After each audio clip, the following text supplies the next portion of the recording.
Hey, what is going on, guys? Welcome back to another weekend market watch. Well, just a market watch this time around. Today is Monday, November 25th.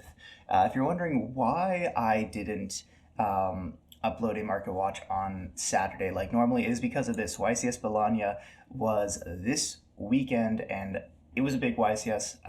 I figured it was going to be quite a shakeup to the meta depending on what happened, and it was. I mean, looking at this, we have 8 completely unique decks in the top 8, and we have several decks in the top 32 or top 16 that were just completely, I don't want to say unexpected, but just not on the radar. Like Kashtira was everywhere. Chimera made it in the top 16. Snake Eyes as a meta didn't even make it past top 16, which is crazy. Magical Musketeer Fiendsmith topped the event, which is quite interesting. We have Memento, Mermail. So we're going to go over a lot of the decks that I thought were good to look at. Unfortunately, the whole tournament isn't there. We don't have all the deck lists, but eventually we'll get there. And yeah, I just want to quickly go back and see what was the attendance at YCS Bologna. Looks like it was 2,500 people at YCS Bologna. So very interesting. Congratulations to everyone who did well. But as always, let's start off with the best-selling cards of the last couple weeks. So Fuelos and Perulia are still holding their $80 and $120 price tag. Deception is down to $50. This was $60 not but a week ago, but it's dropped down to $50. I don't know if that's because it wasn't because of YCS Bologna. It dropped down pretty quickly after. I think it just hit a peak and everyone was like, oh, I'm going to offload my Deceptions for 60. So I think that's why that happened.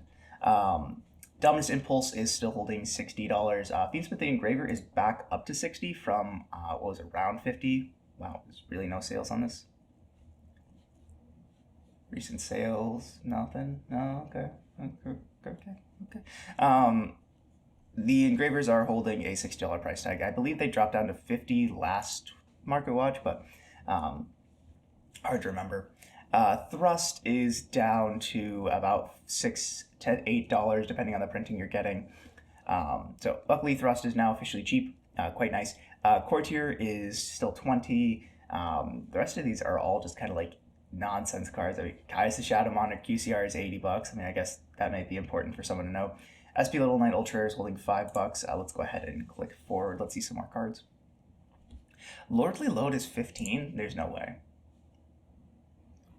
I guess there's a way. Yeah, Primite Lordly Load is up to $15. I guess people are still playing around with normal monster shenanigans. I don't know what they're doing, but yeah. Dominus Purchase is a great card. This card was played a lot by a lot of different people, mainly in the Kashtira decks that topped, and this went up from $15 to $30 yesterday. So kind of unsurprising. It is a decent card. It's just always a card that I read and it's like they could have. It's just this little line of text. If you guys don't know what this does, when a card effect is activated, that it includes the effect to add a card from the deck to the hand, basically Ash Blossom, and they get the effect if you have a trap, engraver, destroy it. Really good card. The problem is, if you activate this card from the hand, you cannot activate dark, water, or fire monsters for the rest of the duel. This part right here sucks, because it means that if you activated like something like a Perulia or a Fulos, and you draw into Dominus Purge, and you activate that first, and then you draw into an Ash Blossom later, you can't activate the Ash Blossom, which sucks. That's the biggest issue I have with this card. I'm guessing they did that because they didn't want 2 Ashes a turn, but apparently my laundry's done, but I'm not going to stop until we're done with the market watch. So let's keep on going. Quarter Century, oh no, Secret Rare SPs are still 5. Super Rares are 5, so I just get the Secret Rares, I guess. Chaos Angels 20. Let's see, the Alt Art House Dragmate is 25. Lupelions are still holding 25. So if you didn't pick them up at like $10-12, yeah, you might have to wait a little bit.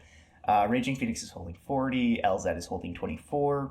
I would recommend picking these cards up now. I mean, White Force is going to go crazy when we get to Supreme Darkness. This set is insane for that deck. One more page here. Let's see anything important. QCR Toad is $20. Honestly, not a bad pickup. QCR Ab Zero is 40. I wonder what the other Ab Zeros are. Nightmare Throne is $12. There's no way. Ubel got second place and Nightmare Throne is $12. That's insane.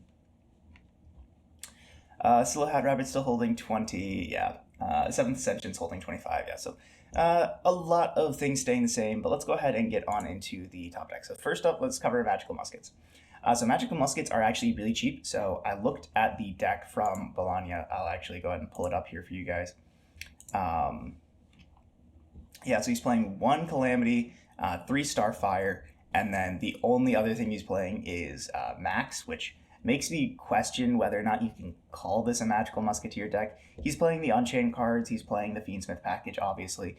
But if you wanted to pick up Magical Muskets, you definitely can. Starfire's 30 cents, Calamity's 50 cents, and Max is $1. So you're looking at about $5 for the Magical Musket engine if you want to play that. The Fiendsmith engine, like we saw, Engraver's only $60. Tract is still holding 8, Requiem's 5. Everything else is pennies, so luckily you're not looking to spend too much if you want to pick up the Fiendsmith engine. Unfortunately, it is still going to be a bit of an expensive engine, but it's not nearly as bad as it was when we were doing Lacrima and Beatrice stuff. Kashtira, I want to look at the Kashtira cards. These have not risen up too much. We're looking at 15 for Fenrir's. We're looking at, $2 for Births. We're looking at $5 for Unicorn, $5 for, or $4 for Rise Heart, about $3 for Tier Cash. The field spells are cheap because they were in Rarity Collection. I'm surprised these haven't gone up more, but maybe it's just because a lot of people have them, so not a lot of people are looking to pick up Kashtira cards. I want to look at Mermails. So I have friends who like Mermails, and they've been playing Mermails, and they tell me Mermail is good. And I'm inclined to say Mermail is not cope, but I still kind of feel like it's a deck that a lot of people discounted, and because they discounted it, they didn't prepare for it, they didn't know what to do. So I'm not going to say the deck is cope anymore. It topped a YCS. I'll give it that. But I think once people take this deck into account in their deck building and say, okay, I'm going to play with this deck in mind, I'm going to build with this deck in mind, this deck does not do nearly as much as it can. So other than that, let's go ahead and take a look at the cards. So Abyss Gaios, you're still looking at $50 to $60 for a single printing of this. If you're going to get Abyss Gaios, you might as well just spend the extra $15-$20 to get the ulti. Abyss Pike, you're looking at $10 to $12 for this. This is a single print apart from the Astral Pack Super, which is very hard to get. But this is a pretty expensive card for the deck. It is a 3 of. I think, yeah. Other than that, I mean, Shadow Squad's $2. Unless you want high rarities of Megalo and TS, you're not looking at too much. Bistrite is $5. I think the King is not too much though. Where is it? Right, did the thing.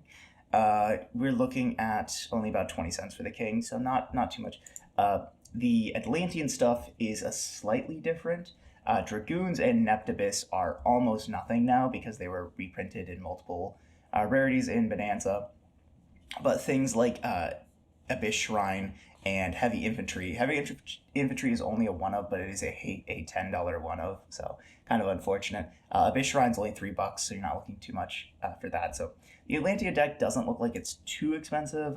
Unfortunately, the top 8 Mermail deck is not available, but a top 64 one is. Yeah, and it looks like it's just 3 of everything, and then Heavy Infantry, Minstrel, Moonland Glacia, Coelacanth, and then just a bunch of non-engine. I'm surprised the deck is this much, but I'm guessing it's just these in the main deck. People told me the nice thing about this deck is because Perulia is a water monster, you can just pitch it for a lot of the effects, and it's fine, which is neat. I want to look at the Horus cards. Horus Orcus did do pretty well at the event, so I want to take a look at them. You're looking at $18 to $20 for Imsetis. Everything else should be very cheap because you're not looking to actually play many of them. So Imseti is really the money card. I think King Sarcophagus is still probably around $6. Yeah, $5-6 for that card. So not too expensive. The Orcus cards are also not too expensive either. Dingusu's nothing. Symbol Skeleton's nothing. You're looking at $1 for Gearsus, $1 for Crescendo. Not even not even $1 for like things like Galatea. Really, the only expensive cards you're looking at are things like Return, and I guess Hardcore is not even on the first page, so Hardcore is probably pennies. So uh, this is not an expensive deck. I'm excited to see the list. I do like the Orcus cards. So yeah, hopefully you guys enjoyed. If you did enjoy, make sure to leave a like. If you really enjoyed, make sure to subscribe, and I'll catch y'all in the next one.